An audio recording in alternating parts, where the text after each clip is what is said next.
Morning student, कैसे हैं आप सब लोग। आशा करता हूँ कि आप सब लोग अच्छे ही होंगे।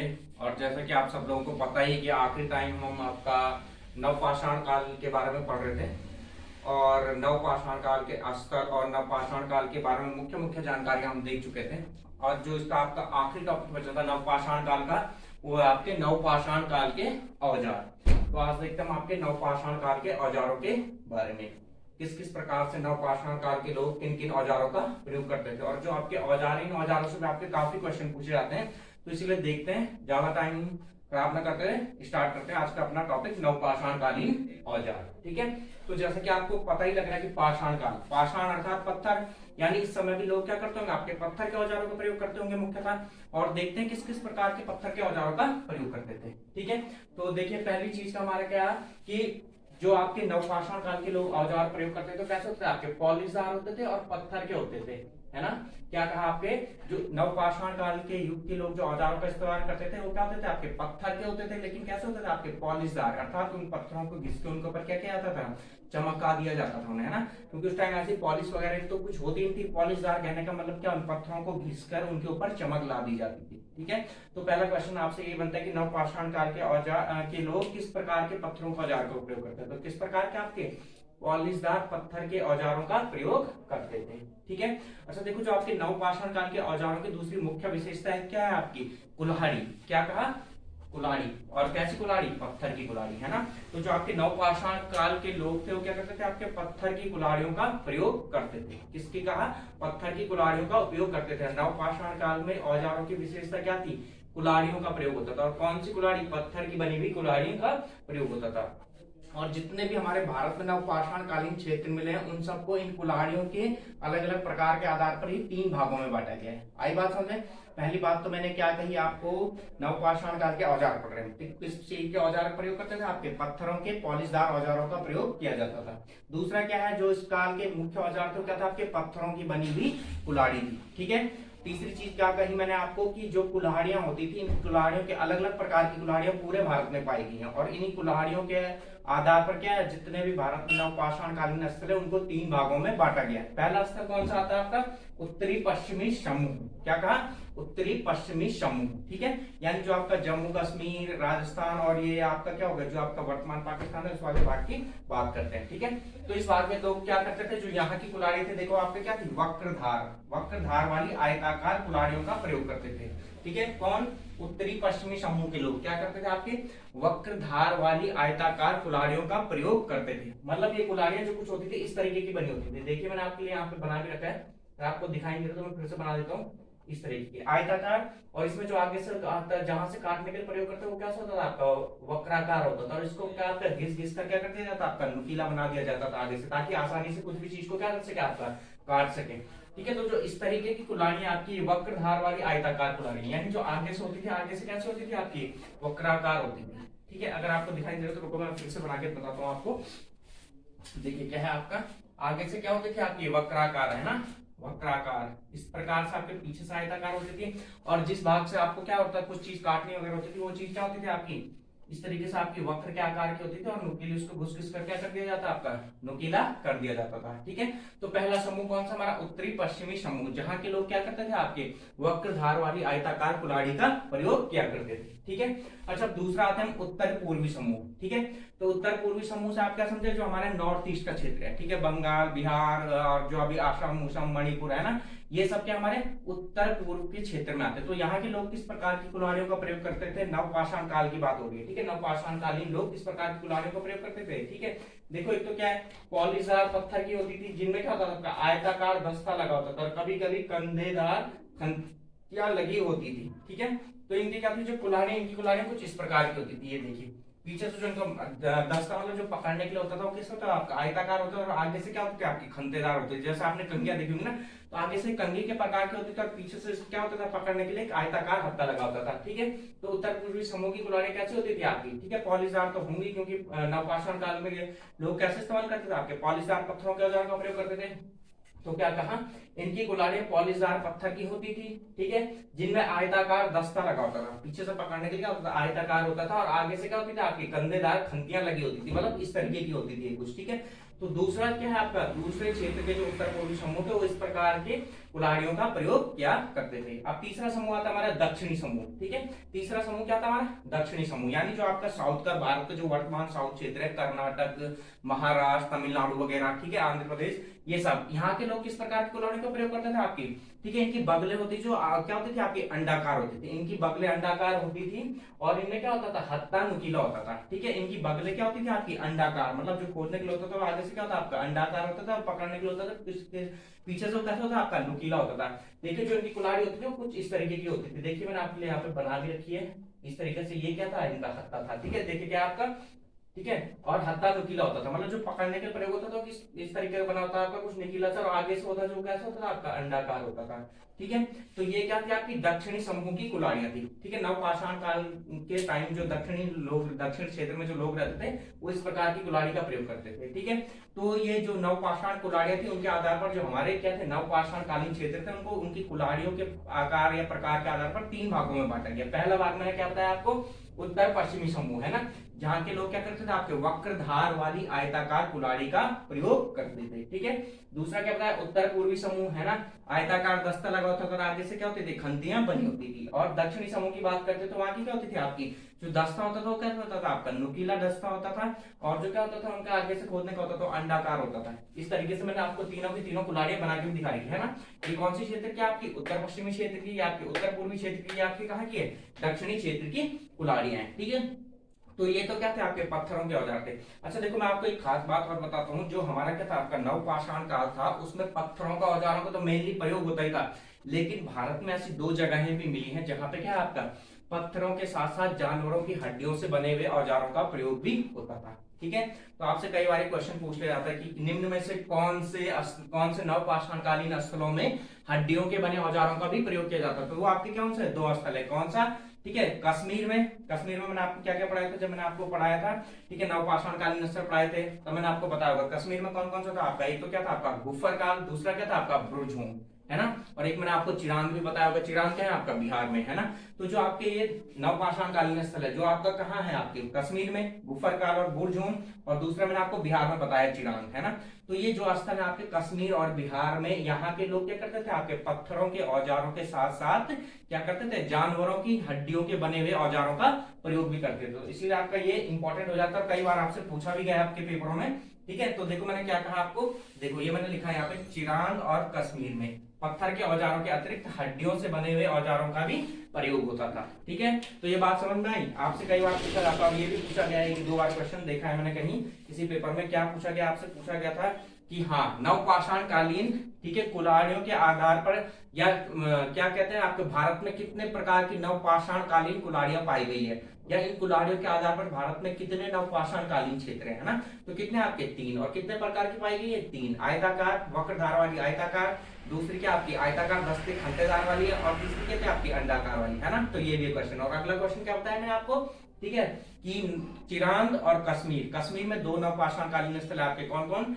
बुरजहोम और गुफरकाल, इन दोनों स्थलों में पत्थरों के औजारों के साथ साथ क्या होता था आपका जानवरों की हड्डियों के बने हुए औजारों का भी प्रयोग किया जाता था। तो ये भी आपके लिए इंपॉर्टेंट है, ये आपको क्या रखना है, याद रखना है। ठीक है, अच्छा देखो अब अगली चीज मैंने आपको क्या बताई थी, जब मैंने आपको पीछे पढ़ाया था तो मैंने आपको बताया था जो नवपाषाण कालीन समाज था हमारा, वो सबसे पहला खाद्य उत्पादक समाज था, है ना।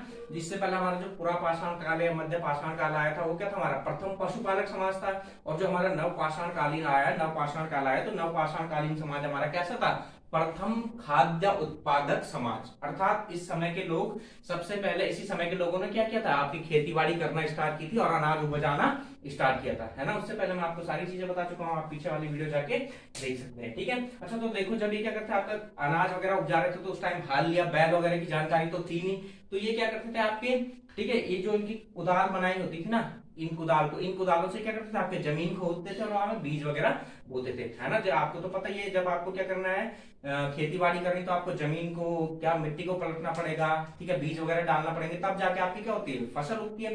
तो इस चीज के लिए किस चीज का प्रयोग करते थे, हो, ठीक है, हो, यानी जो कुदाल पत्थरों की बनी हुई कुदाल होता था उसे क्या कहा जाता आपका, हो कहा जाता था। ठीक है, मैंने आपके लिए यहाँ पे लिखा हुआ देखो आपका क्या आपके ये सबसे पहले कृषक समुदाय थे, अतः इन्होंने खोदने के लिए पत्थर की कुदालों है ना, पत्थर से बनी हुई जो इनकी कुदाल होती थी उन्हें क्या कहा जाता था, वो कहा जाता था।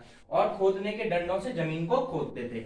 तो इन्होंने जमीन को खोदने के लिए दो चीजों का उपयोग किया, पत्थर की बनी हुई कुदाल, इन कुदालों को क्या कहा जाता था आपका, वो कहा जाता था, और दूसरे खोदने के डंडे। अच्छा देखो, ये जमीन के जो इन खोदने के लिए डंडे बनाए होते थे कैसे होते थे आपके, सिंपल से होते थे, जैसे आपकी लकड़ी है, जैसे आपकी ये कुल्हाड़ी थी आपकी, कुछ इसी टाइप के बने होते थे। देखो ये क्या करते थे आपका, ये आपका डंडा होता था, ठीक है। इस डंडे में क्या करते थे, आगे आधे किलोग्राम के वजन का एक बड़ा सा पत्थर मानते थे, पत्थरों के छल्ले मानते थे आधा आधा किलोग्राम के वजन के, है ना, इस तरीके से। और उससे क्या करते थे आपके, खोदते थे। ये देखिए इस तरीके से बना होता था यहाँ पे, ठीक है। पीछे से एक डंडी होती थी और उस डंडे पे आगे क्या होता है, आधा किलोग्राम के पत्थर के छल्ले बांधे होते थे इन्होंने, उसकी सहायता से क्या करते थे, खोदने का प्रयोग करते थे, ठीक है। तो आपसे ये क्वेश्चन भी एक बार पूछा गया, आपका यूपीपीएससी में पूछा गया शायद, कि नवपाषाण काल के लोग जमीन खोदने के लिए किन किन उपकरणों का प्रयोग करते थे। तो वहां पे एक दिया था आपका हो करके दिया था, वो करता आप समझ गए, पत्थर की कुदाल, और दूसरा वहां पे लिखा था खोदने के डंडे, है ना। तो इन दो चीजों का प्रयोग करते थे। क्या क्या बताया मैंने आपको, एक तो हो यानी जो पत्थरों की बनी हुई कुदाल होती थी, और दूसरा क्या होता था आपका, खोदने के डंडे। और ये डंडे किस प्रकार से बने होते थे, मैंने लिखा यहाँ पे, है ना। पीछे से लकड़ी लगी होती थी और आगे क्या होता था, आधा आधा किलोग्राम के पत्थर के छल्ले बांधे होते थे, जिससे क्या करते थे आपके खोदने का काम करते थे, ठीक है। इस प्रकार के आपके ये औजार थे, ठीक है। कितने के प्रकार के औजार बता दिए मैंने आपके, जो नवपाषाण कालीन लोग इस्तेमाल किया करते थे। अच्छा, अब अगली चीज आती है आपके आवास, यानी जो नवपाषाण काल के लोग थे वो किस किस प्रकार के घरों में रहते थे, ठीक है।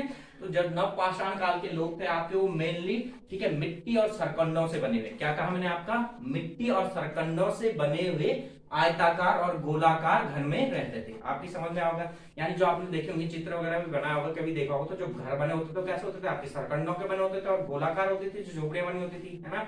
और कुछ लोग क्या करते आपके आयताकार झोपड़ियां भी बनाते थे, ठीक है। तो किस प्रकार के आवास होते थे आपके नवपाषाण कालीन लोगों के, दो प्रकार के आवासों में रहते थे, मतलब जो उनकी दृष्टि से, मतलब जो उनकी संरचना की दृष्टि से, लेकिन जो इनको बनाने के क्या होता था आपका सामान होता था वो सेम होता था। क्या क्या होता था आपके, सरकंडे और मिट्टी, है ना।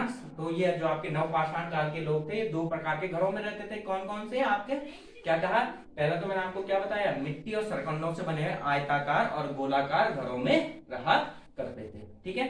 तो अब आपसे यहाँ पे एक क्वेश्चन पूछा जाता है, माना ये जाता है कि जो देखा गया है, या जो खुदाई वगैरह से जो साक्ष्य मिले हैं, तो उनमें क्या देखा गया आपका, कि जो क्या होते थे, जो लोग गोलाकार घर में रहते थे, है ना, मतलब जिनके घरों की आकृति गोल थी, तो वो क्या होता था आपके गरीब लोग होते थे। और उनका क्या होता था आपका, जो जितनी भी जमीन होती थी उस पर सामुदायिक सामूहिक सामूहिक स्वामित्व होता था। क्या कहा मैंने आपका, सामूहिक स्वामित्व होता था। यानी जो आपके गोल घरों में बने हुए लोग रहते थे वो गरीब होते थे, और उनकी क्या होते, सारे गांव में जितनी भी जमीन होती सबकी मिलके हुआ करती थी, यानी सबका बराबर बराबर हक होता था। जबकि जो आयताकार घरों में लोग रहते थे उनका क्या होता था, उनका जमीनों पर, ठीक है, अकेले का स्वामित्व हुआ करता था। तो आपसे कई बार पूछा जा सकता है कि जो नवपाषाण काल के आवास होते हैं वो किस चीजों के बने होते हैं। तो पहला क्या है आपका, मिट्टी और सरकंडों के बने होते थे। और कितने प्रकार के आवास देखने को मिलता है हमें, दो प्रकार के। पहला तो कौन सा है आपका, पहला है हमारा आयताकार आवास, और दूसरा है आपका क्या, ठीक है, गोलाकार का आवास। अगर आपसे कई बार पूछा जाता है कि इन दोनों घरों में रहने वालों में क्या अंतर था, तो क्या होता था, जो आपके गोलाकार घरों में रहते थे वो कैसे होते थे आपके गरीब होते थे। और क्या होता था, उनके जितने भी जमीनें होती थी गोलाकार घरों में, गांव में जितने भी जमीन होती थी, तो जितने भी लोग गोलाकार घरों में रहते थे उनका उन जमीनों पर क्या होता था आपका, सामुदायिक स्वामित्व होता था, मतलब सब उस जमीन का थोड़ा थोड़ा इस्तेमाल करते थे। जबकि जो आपके कहाँ रहते थे, आयताकार घरों में रहते थे, उनका क्या था आपका, वो अमीर लोग होते थे, उनके जो जमीन होती थी उनका उनका एकल स्वामित्व होता था, मतलब जो भी जमीन होगी केवल उन्हीं का हक होगा उस पर, ठीक है। तो इतनी बात समझ में आई आपकी, ठीक है। अच्छा देखो, मैं आपको दो तीन चीजें बता देता हूँ जो नोट करके लिखी मैंने यहाँ पे, जो नई चीजें हैं, ठीक है। जैसे कि हमने क्या पढ़ा था आपका, इसी नवपाषाण काल में ही पढ़ा था। तो मैंने आपको बताया था कि भारत में सबसे पहले कृषि का क्या कहते हैं आपको, साक्ष्य कहाँ से प्राप्त होता था आपका, मेहरगढ़ से बताया था मैंने आपको, है ना। मेहरगढ़ कहाँ था आपका, सोहन नदी के तट पर, है ना।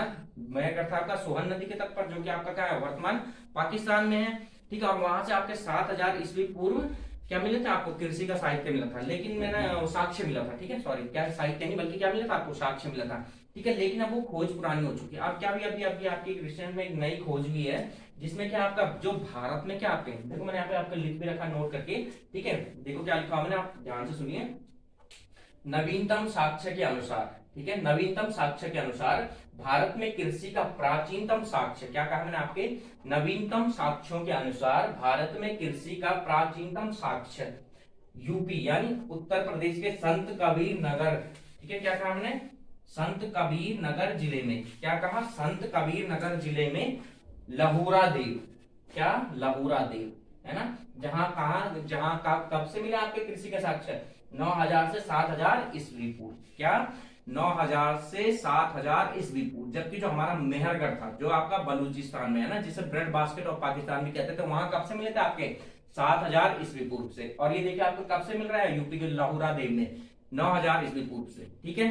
तो अब अगर आपसे पूछा जाता है कि भारत में प्राचीनतम कृषि के साक्ष्य कहाँ मिले, अगर आपके पास ऑप्शन में क्या हो, मेहरगढ़ हो, बाकी कुछ चीजें और लहुरा देव भी हो, है ना। अगर लहुरा देव होगा तो आप क्या निशान मारोगे, लहुरा देव मारोगे। अगर लहुरा देव नहीं होगा तो तब आप क्या मार सकते हो, मेहरगढ़ मार सकते हो, ठीक है। अच्छा देखो, जो हमारे अच्छा आप एक चीज और समझो, इनमें 2-3 चीज और आती है जो टेक्निकल चीजें छोटी छोटी, ठीक है। आपको क्वेश्चन देखना कि आपसे क्वेश्चन पूछा क्या गया, ठीक है। अगर आपसे क्वेश्चन पूछा जाता है, क्या करना, अगर आपसे क्वेश्चन पूछा जाता है कि भारत में प्राचीनतम कृषि के साक्ष्य कहां से मिले हैं, अभी तक जो हैं, क्या पता इससे और पुराने भी मिल जाएं कहीं, लेकिन अभी तक जो हमारे पास प्रमाण है, जितनी भी खुदाइयां हुई हैं, जितनी भी खोज वगैरह हुई हैं, तो उनमें पहले तो क्या था आपका, बलूचिस्तान था।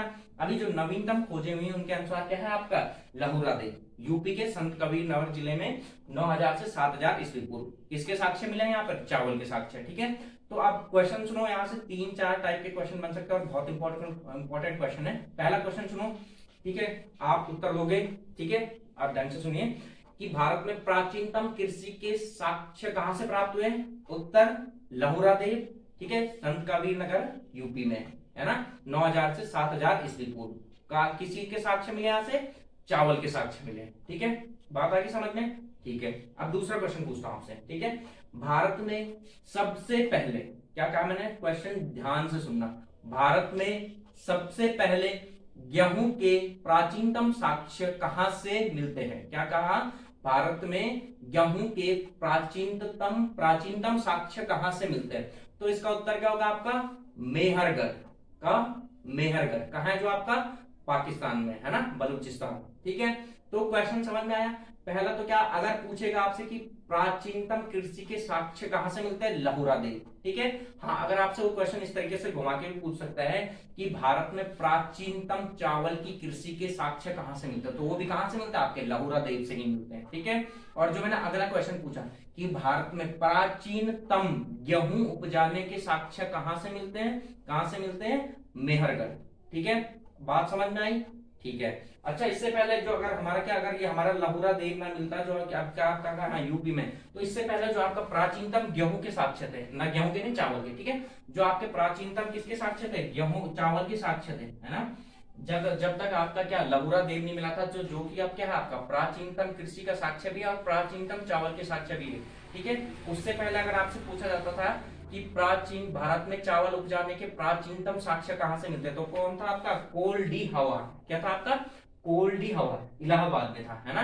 यहाँ 6500 ईस्वी पूर्व चावल के साक्ष्य मिले हैं, ठीक है। तो ये 3 क्वेश्चन बहुत इंपॉर्टेंट है और ये जो भी चीजें मैंने आपको बताई है सारी की सारी काफी इंपॉर्टेंट है, काफी बार पेपरों में पूछी भी जाती हैं। और ये जो 3 क्वेश्चन ढंग से एक बार मैं आपको फिर से बता देता हूँ, ठीक है, ध्यान से सुनिए। भारत में प्राचीनतम कृषि के साक्ष्य कहां से मिलते हैं आपको, लहुरा देव, ठीक है। अब यही सुनो, भारत में प्राचीनतम चावल उपजाने के साक्ष्य ये भी कहां आपका, लहुरा देव में, 9000 से 7000 ईस्वी पूर्व, ठीक है, 9000 से 7000 ईस्वी पूर्व चावल और प्राचीनतम कृषि के साक्ष्य, ठीक है। अब आपसे पूछा था कि प्राचीनतम गेहूं उपजाने के साक्ष्य कहां से मिलते हैं, तो कहां से मिलते हैं आपका, मेहरगढ़, बलूचिस्तान, ठीक है, ब्रेड बास्केट। तो ये था हमारा आज, ठीक है। अच्छा, मैं आपको एक चीज और बता देता हूँ, जो आपके नवपाषाण कालीन बस्तियां, जैसे कि मैं आपको पहले भी बता चुका हूं, आपके ज्यादातर कहां मिलती थी, आपकी पहाड़ी ढलानों पर, ऐसी पहाड़ी ढलानों पर जो कि क्या थी, आपकी नदियों के पास होती थी। अच्छा देखो, नदियों के पास होने का क्या फायदा होता था इन्हें, क्योंकि एक ऐसी सभ्यता थी आपकी, पाषाणकालीन सभ्यता थी, है ना। पत्थर, और जो नदी के किनारे होते हैं आपको क्या पाए जाते हैं, आपके पत्थर आसानी से उपलब्ध हो जाते हैं, है ना, जो क्या होता है आपके औजार बनाने में प्रयुक्त होते हैं। तो इसीलिए इस जो आपकी नवपाषाणकालीन या जो पाषाणकालीन सभ्यता थी, इसकी एक कमी क्या थी, यह थी कि मेनली आपको कहाँ मिलती है, नदियों के किनारे या पहाड़ी जो ऐसी ढलाने जो नदियों के किनारे पर, इसलिए आपकी ज्यादा इधर उधर नहीं जा पाते थे ये लोग, है ना, क्योंकि इन्हें क्या अपने हर काम के लिए पत्थरों की जरूरत पड़ती थी, तो इसलिए आपके ज्यादातर नदियों के किनारे ही बसा करते थे। ठीक है, तो इस तरीके से आज हमारा क्या होता है, सारा का सारा पाषाण काल खत्म हो जाता है। ठीक है, नवपाषाण काल भी खत्म हो गया, पाषाण काल भी खत्म हो गया। अब हम देखेंगे इसके बाद आपका ताम्र पाषाणिक संस्कृतियां। ठीक है, तो इस तरीके से आज हमारा नवपाषाण काल भी समाप्त होता है। नवपाषाण काल के बारे में जितनी भी जानकारी थी, स्थल थे, औजार थे, विशेषताएं थी, आवास वगैरह थे, उस सारे के सारे मैं आपको बता चुका हूँ। आशा करता हूँ कि आपको सही लगी होगी, और इसी तरीके से अपना प्यार देते रहिए। धन्यवाद।